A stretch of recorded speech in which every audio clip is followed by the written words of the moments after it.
जितनी तेज होती है उसका इस्तेमाल उतना ही निर्णायक होता है। चीन जो हमेशा से अपने सैन्य विकास के लिए चर्चा में रहा, उसने हाल ही में एक बड़ा कदम उठाते हुए छठी पीढ़ी का लड़ाकू विमान पेश किया। लेकिन अब इसके अगले ही दिन उसने दुनिया का सबसे बड़ा एम्फीबियस जहाज सी चुहाई लॉन्च कर दिया। इस तकनीकी क्रांति ने पूरी दुनिया को चौंका दिया। चीन के ये कदम केवल सैन्य क्षमताओं का प्रदर्शन नहीं, बल्कि इसके पीछे उसके 3 प्रमुख उद्देश्य हैं। साउथ चाइना सी में प्रभुत्व बनाना, अमेरिका को चुनौती बल सैन्य क्षमताओं का प्रदर्शन नहीं, बल्कि इसके पीछे उसके 3 प्रमुख उद्देश्य हैं। साउथ चाइना सी में प्रभुत्व बनाना, अमेरिका को चुनौती देना और आंतरिक अस्थिरता को छिपाना। बता दें कि चीन का छठी पीढ़ी का लड़ाकू विमान तकनीकी दृष्टि से एक अद्वितीय उपलब्धि है। इसकी विशेषता ये है कि ये टेल-लेस डिजाइन पर आधारित है, जिससे इसका रडार क्रॉस सेक्शन बेहद कम हो जाता है। सरल शब्दों में कहें तो ये विमान दुश्मन के रडार में नजर नहीं आता। चीन का दावा है कि ये विमान न केवल हवा में लड़ाई में अद्वितीय है, बल्कि इसकी स्टेल्थ कैपेसिटी इतनी उन्नत है कि ये स्पेस के निचले स्तर को छू सकता है। ये दावा भविष्य के युद्धों की तस्वीर बदलने वाला है। छठी पीढ़ी के लड़ाकू विमान की लॉन्चिंग के अगले ही दिन चीन ने सी चुहाई नामक एम्फीबियस असॉल्ट शिप का अनावरण किया। ये शिप लगभग 40,000 टन वजनी है और इसकी संरचना एक चलती फिरती मिलिट्री कॉलोनी जैसी है।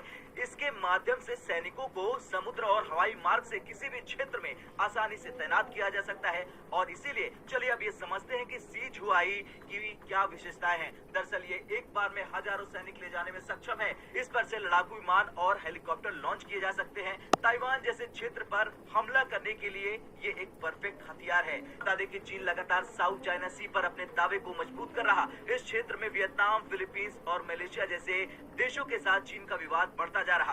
भारत के लिए ये चिंता का विषय इसलिए है क्योंकि वियतनाम भारत से ब्रह्मोस खरीद रहा है। अगर साउथ चाइना सी में तनाव बढ़ता है तो भारत को अप्रत्यक्ष रूप से इसमें शामिल होना पड़ सकता है। लेकिन चीन का टारगेट अमेरिका को उसकी नौसेना के मामले में चुनौती देना है। हालांकि चीन ने अपनी वॉरशिप की संख्या के मामले में अमेरिका को पीछे छोड़ दिया, लेकिन अमेरिका के पास गुणवत्ता के मामले में अभी भी बढ़त है। चीन और भारत के बीच पहले ही सीमा विवाद चल रहा है। ऐसे में चीन का ये विस्तार भारत के लिए खतरे की घंटी है। अगर चीन अपनी ताकत ताइवान के बजाय भारत के खिलाफ प्रयोग करता है तो ये स्थिति और भी गंभीर हो सकती है। हालांकि चीन के सैन्य विकास की गति जितनी तेज है, उसकी गुणवत्ता उतने ही सवालों के घेरे में है। चीन के पीपुल्स लिबरेशन आर्मी यानी पीएलए में भ्रष्टाचार की समस्या आम है। पिछले 2 सालों में 3 रक्षा मंत्रियों को बदल दिया गया है। पीएलए ने दशकों से कोई बड़ा युद्ध नहीं लड़ा, इसके सैनिक युद्ध में अनुभवी नहीं है।